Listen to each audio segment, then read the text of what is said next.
Good evening. Good evening. Hope everyone's fine tonight. Yes. Tonight we're interviewing Miss Tanya Prince, owner, operator of Diamonds of Durham, a nonprofit catering business that cater to the homeless community around the Durham area. Got my notes, Tanya, making sure I get your information right. Yes. Miss Prince, can you tell us a little bit about your nonprofit organization and its mission, its goals? Yes.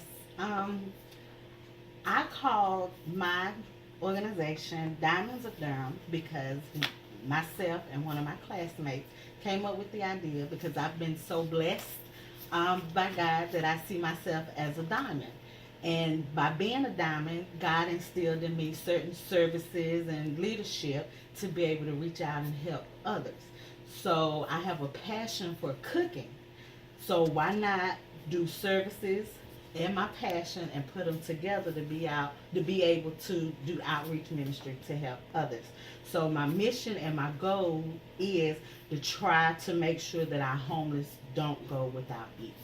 Okay, so Durham is sort of a big area filled with a lot of homelessness. How do you get to homeless people, and how often do you do it? Like one day a week, twice every day? How often do you get around through the city?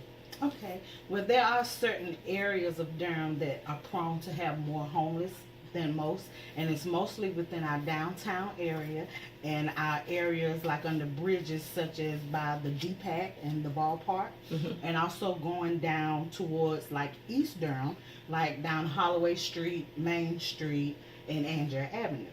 And what I do is I hand deliver. I get in my car, or I have people that have vehicles that are willing to help me deliver, and we just ride around in those areas passing out hot plates.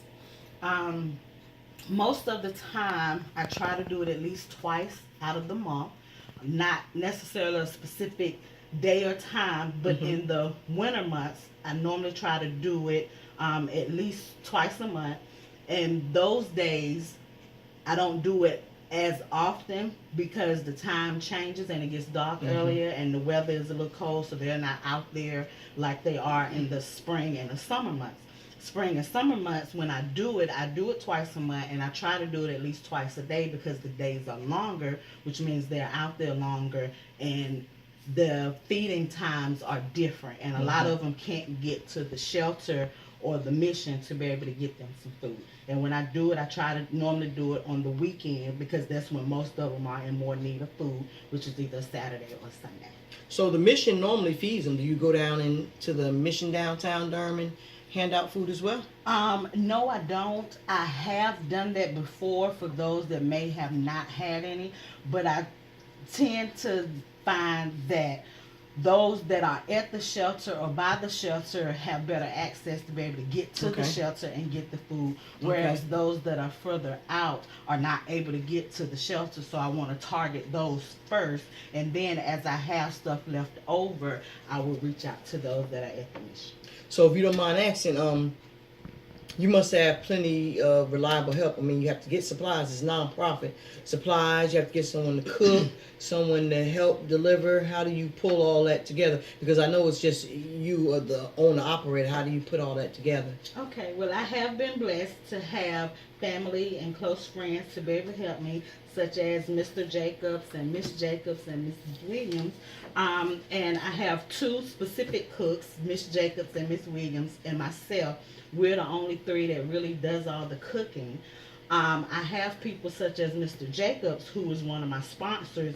He gives donations to help buy the supplies or the food, whatever I need. I've also typed up donation letters and sponsorship letters that I pass out to certain retailers like Sam's Club or Walmart, Food Lion, even the Sheetz gas station. And what they do, they either supply me with a gift card for me to be able to purchase what I need, or they would give me specifics like Sam's would give me the to-go trays, or the condiment packets to put in there.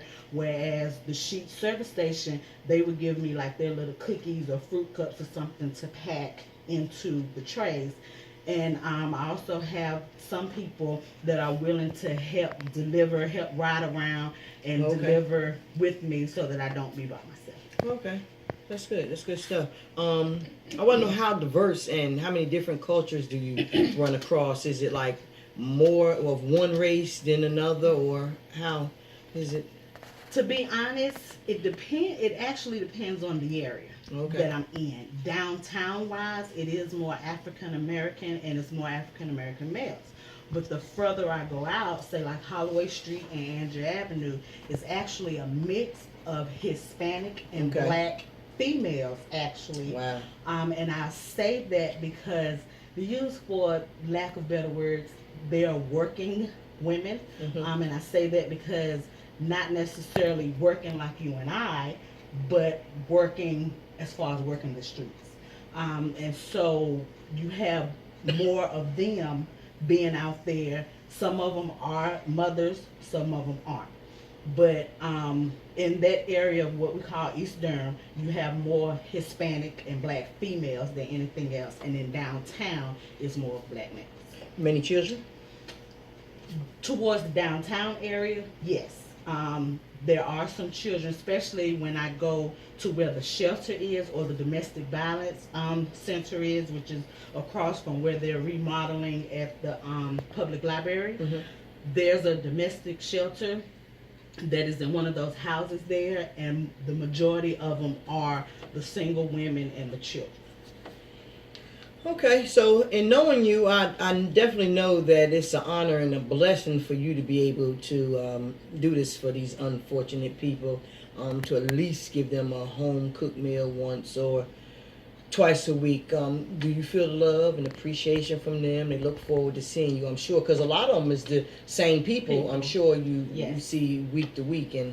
And I do, and the funny part about it is, especially the ones that I deliver to around the ballpark and under the bridge, and I want to say specifically because someone might know them, there's a short, dark-skinned lady, and then there's a Caucasian lady kind of with the humpback.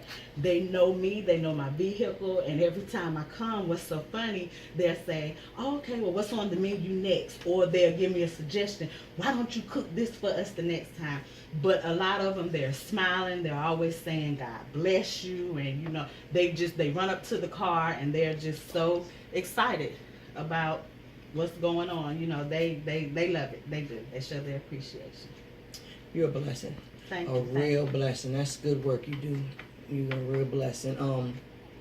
I just like to thank you again for coming tonight and sharing your nonprofit organization and letting us know all the good you do in Bull City. Well, and I thank you for acknowledging it, and thank you for having me. This was a blessing here, and if you know of anybody else that I can reach out to that I do not have in the area that I go to, feel free to let me know, and I'll be more than happy to help them too. Sure will.